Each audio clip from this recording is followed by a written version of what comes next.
Now, let me explain something simple about protection using rings, or protection using what's called a short-circuited loop.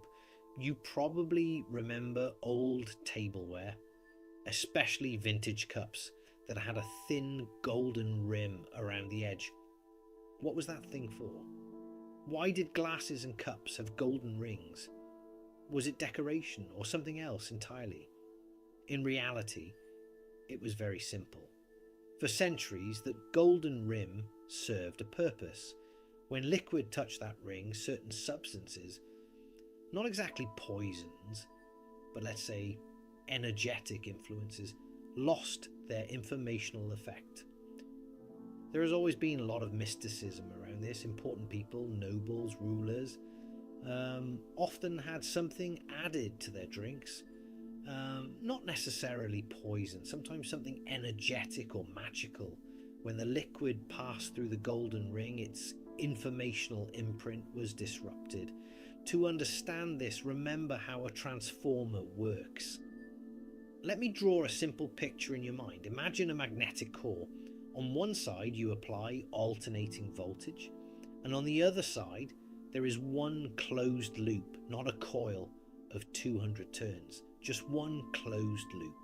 And that loop creates a huge current, a circulating flow of energy inside the core. These are called eddy currents or Foucault currents. This is exactly how an induction stove works. You put special cookware on it, and only that cookware heats up, not the glass surface, not the air, nothing else. So, the golden rim on a cup acted like a short-circuited loop. Anything passing through it simply heated the ring and lost its subtle energetic structure. Gold has a high-frequency energetic spectrum. It easily passes only very high frequencies. Everything else, low and medium vibrations, gets dissipated as heat. That's why anywhere you place a ring, on your neck, your wrist, your finger, the energy that flows through that part of the body gets partially absorbed into that closed loop. Now, why is the wedding ring traditionally worn on the ring finger? In many cultures, the right hand represents the present and the left hand represents the past and family lineage. In Catholic tradition, the ring is worn on the left hand, symbolically protecting the new family from the influence of old ancestral connections. In some regions, it is worn on the right hand, but few people today understand why. The ring finger corresponds to sexual and generational energy. Left hand, past and ancestry. Right hand, present and personal life. Traditionally, the idea was different. You come home and take the ring off. Why? Because the ring diverts sexual vital energy and burns it off as subtle heat. If the ring is never removed, the body constantly feeds energy into this closed loop. The result is internal energy loss and subtle exhaustion.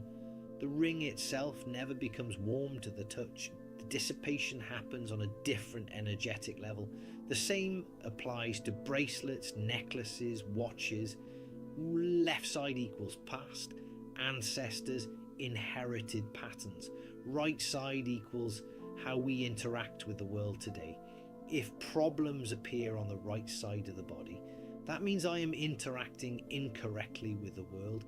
If problems appear on the left, it is something connected to family, past and ancestry. This is why some people feel fine wearing a watch on the left wrist, but feel extremely uncomfortable wearing it on the right. Different materials also affect this differently. Leather feels one way, metal feels another. Now let's talk about the neck. People love wearing chains. Gold chains, silver chains. Gold has a very subtle frequency range. It blocks low vibrations and lets high ones through. This wasn't originally decoration. It was a protective element used in magical practices. Most energetic attacks target the lower part of the body, sexual and primal energies. So the neck chain acted as a delay point, so that the head, the mind, remained clear long enough to respond or defend. Look at modern spiritual practitioners, shamans, etc.